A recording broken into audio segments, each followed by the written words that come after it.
top est donné pour la campagne présidentielle au Gabon. Son ouverture a été marquée par des rassemblements organisés par Ali Bongo et son opposant Jean Ping.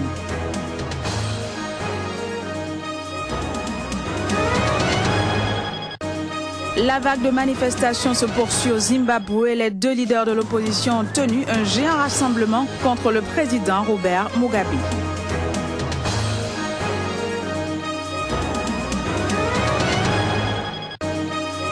Puis, actualité politique au Niger, le mouvement national pour la société de développement accepte de prendre part à la gestion de l'État.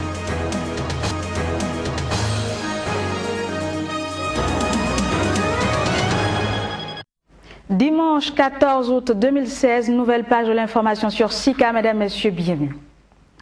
On ouvre cette édition par le Gabon où la campagne électorale, comptant pour la présidentielle du 27 août prochain, a officiellement démarré hier samedi, à 2 semaines du scrutin. Le premier jour de campagne a enregistré une démonstration de force du président sortant Ali Bongo Ondimba à Libreville.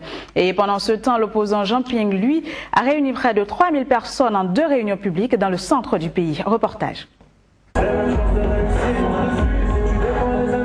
Ali Bongo Ondimba a tenu un meeting géant dans un stade de Libreville pour lancer sa campagne. Âgé de 57 ans, Abo, comme l'appellent affectueusement ses militants, se revendique comme le candidat du changement face à ses principaux rivaux, des septuagénaires qui ont été des proches de son père. Nous sommes là pour célébrer l'ouverture de la candidature du président Ali Bongo Ondimba. Et nous croyons que tout va bien se passer parce qu'il est le candidat de l'avenir. Nous avons confiance, nous avons espoir que beaucoup de choses changeront. C'est une élection présidentielle, donc à partir de cet instant, chaque candidat a ses arguments.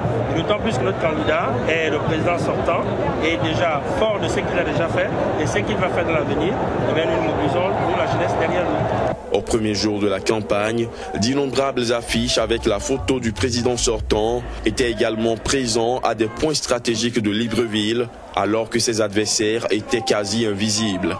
Le principal opposant Jean Ping a de son côté réuni près de 3000 personnes en 2 réunions publiques dans le centre du pays. Outre la destruction des affiches des candidats de l'opposition, Ping dénonce aussi des intimidations envers ses partisans pour les dissuader de venir à ces rassemblements. Il espère toujours un regroupement des 13 autres candidats d'opposition derrière sa candidature. On ne reculera devant rien, ni la menace, ni l'intimidation, ni les tentatives d'assassinat, ni la corruption, devant rien. Nous devons aller jusqu'au bout pour libérer le pays. Le public réclame ardemment la candidature unique. L'extérieur réclame pour que nous soyons pris au sérieux une candidature unique alors que nous sommes 14 face à un dictateur. Ils pensent donc que cette candidature unique s'impose. Moi, je crois qu'ils ont raison.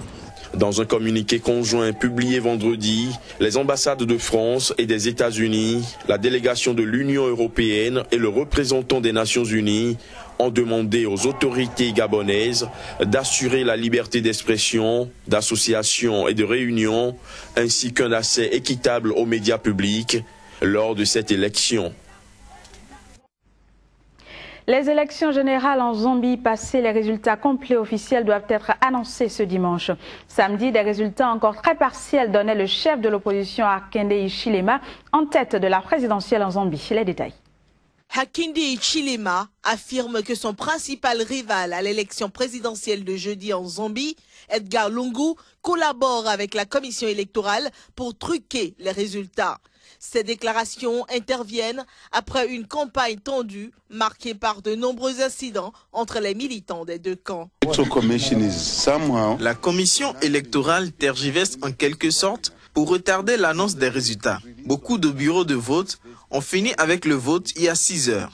Mais la commission électorale a donné des instructions pour que le certificat de résultat de vote ne soit pas délivré au bureau de vote et en attendant que les bandits armés du Front Patriote prennent le contrôle des bureaux de vote dans la nuit et changent les résultats. Comment les résultats d'un bureau de vote de Lusaka, à 5 km d'ici, ne peuvent pas être arrivés alors que les résultats d'Ikelengi, qui est à 2000 km d'ici, sont ici. Les résultats de Tchambogo, province du Nord-Est, une zone rurale, sont ici. Les résultats de Kanyama, Lusaka ne le sont pas. Les résultats des bureaux à 5 km d'ici ne sont pas là parce qu'ils essaient de fausser les chiffres. C'est inacceptable. Du côté de la commission électorale, ces allégations sont qualifiées de regrettables. Le vote de jeudi s'est déroulé dans le calme, sans incident majeur, et la participation a été élevée, à en croire la commission électorale. La Zambie élit son président 18 mois seulement après la dernière élection qui avait porté Edgar Lungu au pouvoir pour achever le mandat de Michael Sata, décédé en octobre 2014.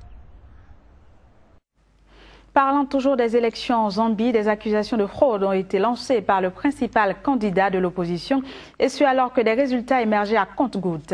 La mission d'observation de l'Union européenne qui avait déployé 120 observateurs a appelé au calme ce samedi. Elle a également rendu les conclusions de ces observations durant la campagne électorale et les élections générales. Suivant la responsable de la mission d'observation de l'Union européenne. La commission électorale a fait des efforts pour augmenter la transparence de l'administration électorale, mais elle a quand même raté des opportunités d'aller encore plus loin, vu qu'elle n'a pas autorisé les observateurs internationaux ou locaux à accéder à un certain nombre d'activités importantes.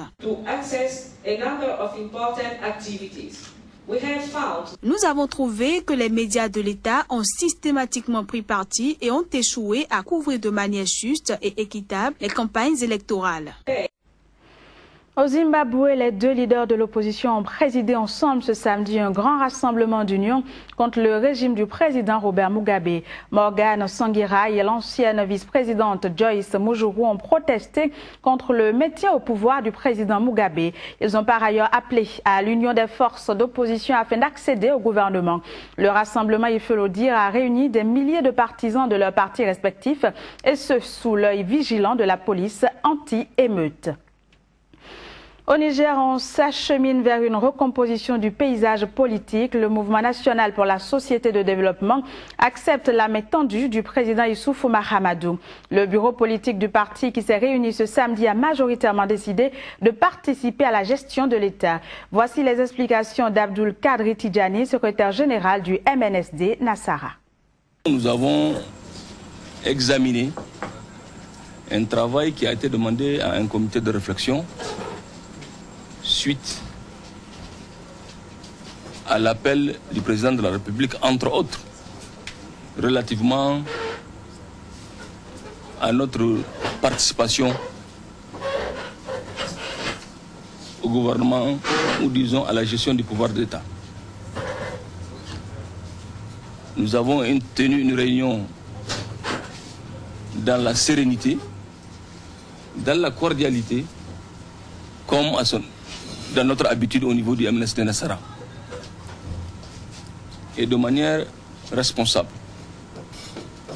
et en mettant en avant principalement les intérêts supérieurs de notre pays.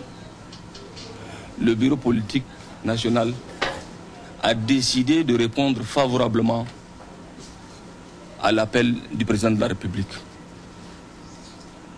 Le bureau politique a par la même occasion responsabilisé le président du parti pour qu'il entame toutes les démarches utiles en vue de la concrétisation de cette volonté du parti de participer à la gestion du pouvoir d'État en mettant en avant les intérêts supérieurs de notre pays et de la nation, au regard du contexte particulier dans lequel aujourd'hui se trouve notre pays.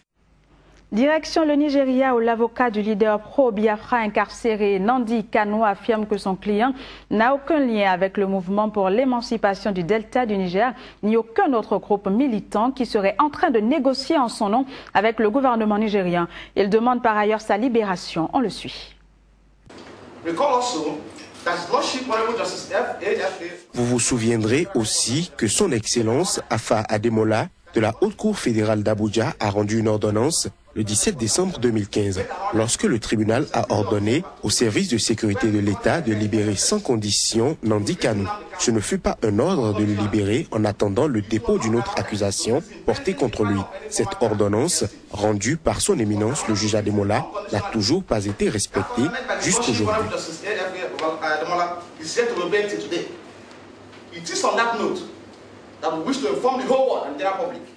C'est sur cette note que nous tenons à informer le monde entier et l'opinion publique du Nigeria que Nandi Kanu n'a aucun lien que ce soit, contact, lien ou toute forme de relation avec les membres du MEND, le mouvement pour l'émancipation du Delta du Niger. Ainsi, les membres du mouvement pour l'émancipation du Delta du Niger n'ont pas autorité directe, explicite ou implicite pour représenter ni Nandi Kanu ni le peuple indépendant du Biafra dans toute négociation en cours entre le MEND et le gouvernement fédéral. En RDC, 11 policiers et 8 miliciens ont été tués lors d'un affrontement les opposants au centre du pays. Le combat a éclaté vendredi entre les forces de l'ordre et une milice conduite par un chef coutumier, Kamwinan Sapou, à la suite d'une intervention des forces de l'ordre qui visait à protéger et à sécuriser la population. Selon une déclaration des autorités congolaises, le chef de la milice a également été tué. 4 autres policiers sont portés disparus et 40 miliciens ont été capturés, parmi lesquels 17 mineurs de 5 à 12 ans, ainsi que plusieurs armes et munitions de guerre récupérées. Les présidents rwandais Paul Kagame et congolais Joseph Kabila se sont rencontrés ce vendredi dans l'ouest du Rwanda. Ils s'y sont engagés à redynamiser leurs relations marquées depuis de longues années par la défiance. Reportage. Les deux chefs d'État, accompagnés de délégations ministérielles de haut niveau, se sont entretenus dans la ville de Rubavu, au Rwanda, à la frontière avec la République démocratique du Congo. S'agissant de la coopération dans le domaine de la sécurité, les deux parties se sont félicitées des progrès réalisés dans les efforts visant à l'éradication des forces négatives et ont également souligné l'importance de la mise en place d'un mécanisme étroit d'échange de renseignements. Tant qu'il y aura des FDLR, on va continuer avec les opérations. Alors la question, ce n'est pas de savoir ce que nous comptons faire, mais plutôt ce qui se fait sur le terrain. Ce qui est en train de se faire sur le terrain, et sont les opérations qui sont en cours. Dans la province ici du Nord Kivu et bien entendu une partie de la province du Sud Kivu.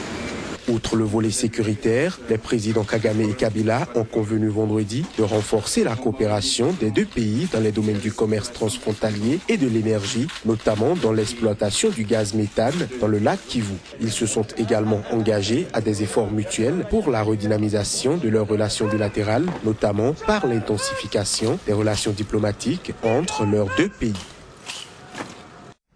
Et c'est sur cette note que prend fin cette édition. Mesdames, Messieurs, merci de l'avoir suivi. Très bonne suite de programme sur SICA. À très vite.